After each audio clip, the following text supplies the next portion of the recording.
Você estava fazendo o quê? Eu comecei na engenharia aeroespacial um pouco diferente do Léo. Tem uma história, assim, também um pouco romântica, que é engraçado que eu não quis fazer engenharia aeroespacial por causa da NASA. Eu quis fazer engenharia aeroespacial por causa da Agência Espacial Brasileira. Ah, é? Sim. Caramba! Eu sou de Goiânia, só falando um pouco, né? E eu fazia robótica e meu professor pegou e mostrou aquele braço robótico da Estação Espacial Internacional. E eu falei assim, nossa, quero fazer engenharia mecatrônica. E aí, querendo fazer engenharia mecatrônica, talvez possibilitando trabalhar com o setor espacial, aí teve a Semana Nacional a SBPC, Semana Brasileira de Ciência... Isso. Né? A Sociedade Brasileira Isso. de Progresso da Ciência. Isso, exato. A SBPC ela faz reunião todo ano, né? Ela sempre escolhe algum lugar, né? Alguma universidade e tal. E lá tem todas as áreas, né? Sim. Onde o pessoal apresenta trabalhos e tudo. É legal demais. E aí a Agência Espacial Brasileira estava lá. E eu falei assim, nossa, muito legal e tudo mais. Que pena que não tem no Brasil. Eles, como não tem no Brasil? Na época tinha 4 cursos no Brasil e na UNB. Era perto de casa, assim. Então foi um momento que eu peguei e falei assim, nossa, dedicar. E foi um momento que eu fiz o PAS, né? Que é o Programa de Avaliação Seriada. Exato. Todo ano, assim, você vai fazer primeiro, segundo, terceiro, soma suas notas com pesos lá e você passa.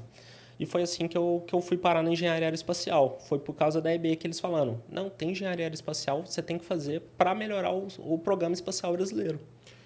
Isso aí é um problema nosso, né, brasileiro, né, cara? Porque existe a Agência Espacial Brasileira, né? A gente xinga muitos caras. A gente não. Às vezes com razão, mas às vezes também não tem muita razão. É porque também porque é muito diferente, né? Quando a gente fala em agência espacial, a gente pensa logo na NASA, né? Sim. NASA que lança sonda, pá, não sei o que e tal. A Agência Espacial Brasileira ela tem um outro papel, né? Eu acho, né? O papel dela não é... Não, ela faz também, desenvolve lá motor, papapá, não sei o quê, mas ela não tem aquele objetivo de lançar sonda, né? É porque são dois desafios. Os Estados Unidos desenvolveu a NASA como algo monstruoso. A NASA era uma junção de uma ANAC, de várias agências juntos, tanto que tem a parte de aeronáutica, de space, o AS, né? E o American no final. Aqui no Brasil, a gente começou a desmembrar de tal maneira em que a Agência Espacial Brasileira deveria, em tese, para ser uma mesma estrutura da NASA, estar com o INPE junto, estar próximo de um DCTA. Como foi desmembrando muito e depois movimentos políticos que acabaram atrapalhando. Exatamente. Isso atrapalha muito a vida dos servidores lá dentro. Isso eu estou falando de uma pessoa que passou quase 2 anos estagiando lá dentro. É um grupo de servidores que eu vi que tem uma devoção por tentar fazer o espaço acontecer no Brasil. Mas movimentos políticos acabam não ajudando tanto quanto eles precisam para fazer isso acontecer. Aqui no Brasil a gente tem um problema também de achar que não tem que investir no setor, né? Aqui, assim, a gente acha sempre que por que vai fazer tal coisa se tem muito problema para resolver aqui, tem pobreza, tem problema na educação, tem saúde, mas o que o pessoal não pensa é que o espaço pode ajudar a resolver esses problemas. Exatamente. E é o que falta um pouco na mentalidade, assim, isso até mundial. Alguns países já estão descobrindo. Me deixa muito triste hoje dizer que na América Latina a gente não está perdendo investimento do setor espacial para a Argentina nesse momento. A gente está perdendo também para alguns países africanos que não tinham programa espacial há 5 anos atrás. E é por causa de falta de interesse, principalmente público, né? Então... isso culmina até na questão da educação. Desde cedo, você achar que o espaço ele é palpável, ele é para todo mundo pode ter acesso, todo mundo pode construir satélite, ter essa mentalidade. E eles reclamam não só aqui do Brasil, que seria dinheiro jogado fora, como eles reclamam do país dos outros. Que eles reclamam, a NASA está gastando dinheiro. A população lá, ela gosta do tanto que a NASA investe na tecnologia, né? E aqui não, a gente reclama, o pessoal daqui reclama que a NASA investe lá com dinheiro do pessoal de lá. Para mim, o mais engraçado disso é porque a gente não consegue...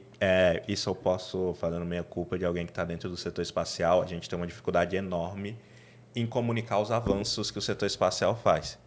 Que vai desde do negócio de tactel, que a galera usava essa bermuda e utilizava a tecnologia produzida. Velcro. O velcro, tudo, isso. Né? Ao Teflon da cozinha, Às vezes a esteira que a gente usa para fazer exercício. Tudo isso vai da história do setor espacial. Eu lembro que tem uma história muito famosa, né, que conta, eu nunca fui ver a veracidade, que é a questão da lapiseira e da caneta. Sim. A disputa dos russos para desenvolver isso. Então, o setor espacial acaba gerando esse fascínio muito grande que, a partir do momento em que você tem uma corrida nisso, os alunos acabam engajando. O Vitor, ele fez um projeto dentro da EB que é incrível, que culminou na OBSAT, na Olimpíada Brasileira de Satélite. Teve a Olimpíada, era a ODI, Olimpíada Brasileira de Desenvolvimento Espacial, que na época a ideia era de que todo ano fosse uma temática diferente relacionada ao espaço, né? E que uniu iniciativas tanto da ODI quanto do MCTI de falar assim, quero uma Olimpíada Brasileira de Satélites, para a gente pegar e montar a primeira. Então, hoje uma das coisas que mais particularmente me emociona, né, é você ver gente do norte, sul, sudeste, nordeste brasileiro, centro-oeste, pegando e falando assim, nossa, por causa do OBSAT eu tive meu primeiro contato com satélite. Legal. E pegou e falou, vou desenvolver um projeto científico. Eu mesmo que sou de Goiânia, quando eu falava que eu ia ser engenheiro aeroespacial para os meus professores, eles falavam, não, vai fazer medicina. O que você está fazendo em engenharia aeroespacial? Vai fazer medicina. Vai fazer, então, engenharia civil, indo para o... Direito. Exato.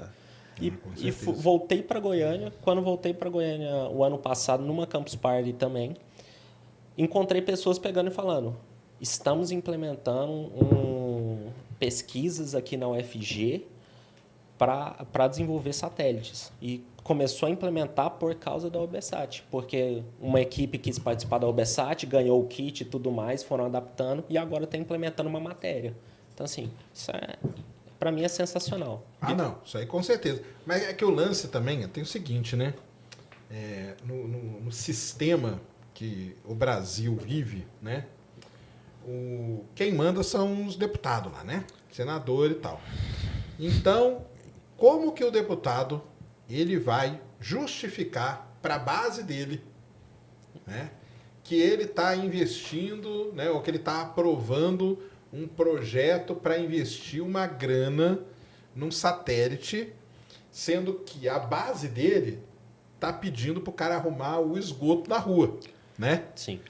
Só que aí falta isso aí. Explicar para esses caras que vai ser muito difícil colocar na cabeça deles isso. Você pode ter certeza. Eu já conversei com o Marcos Pontes. O Marcos Pontes teve um trabalho gigantesco de explicar para os caras o que era o acordo de salvaguarda. Uhum. Sim. Que, entendeu? Que é um negócio assim, simples até perto das outras coisas. Como pegar esses caras e colocar na cabeça deles o seguinte, cara, o cara está reclamando da água, mas você sabia que se você investir no setor espacial, você vai conseguir levar muito mais água pro cara, ou muito mais comida pro cara e tal? Sim. Porque esses caras aí, no final, são eles que vão estar votando e liberando a grana pro setor, né? Mas aí é que entra justamente a questão de como a gente dimensiona o setor espacial. Querendo ou não, a gente tem uma visão que tudo no setor espacial é gigante, complexo e caro. E aí... Aí que entra o New Space também. Né? Isso sim, que não, aí nós vamos chegar nisso aí. Tipo... Vou pegar até um exemplo, né? A gente falando desse processo. A gente soltou um Reels recentemente lá no nosso Instagram que o Vitor tira o satélite do bolso. Que o satélite é isso daqui. Isso daqui é um Pocket Cube, que são modelos de satélite que com R$200 mil, R$250 mil você consegue lançar um. Imagina agora no ponto, tipo, o que é R$250 mil no orçamento de uma unidade de ensino do Distrito Federal, do estado de São Paulo. Isso quer dizer que, tipo assim, R$250 mil você consegue fazer uma capacitação profissionalizante centralizada numa tecnologia espacial e ver ela sendo aplicada. Então, a gente, através do IDEA Space, começou a rodar alguns testes com alunos mesmo do ensino médio, do ensino fundamental 1 e do ensino fundamental 2. No ensino médio, a gente começou a ver alunos soltando soluções que você fala, pô, como assim isso é um problema? Chegou uma menina pra gente e virou, Brasília é extremamente seco, né? E a mãe dela é enfermeira. A mãe dela estava comentando que durante o tempo de seca, muita gente dá internação por desidratação em Brasília. Ela pegou um modelo de satélite dentro da sala de aula e discutiu com o grupo dela uma forma de modelar o satélite para que pudesse medir umidade e temperatura e soltar alerta da Defesa Civil para que lembrasse a população de beber água de Brasília para evitar a ida desnecessária ao hospital. Então, tipo, é através de metodologias de ensino que a gente, através do Ideia Space, propõe começar essa democratização de espaço. Ah, sim, né? É mostrar, né, que tem tanto a parte social, né? A parte, Sim. todas as partes, né? Mas não, eu acho sensacional isso, cara.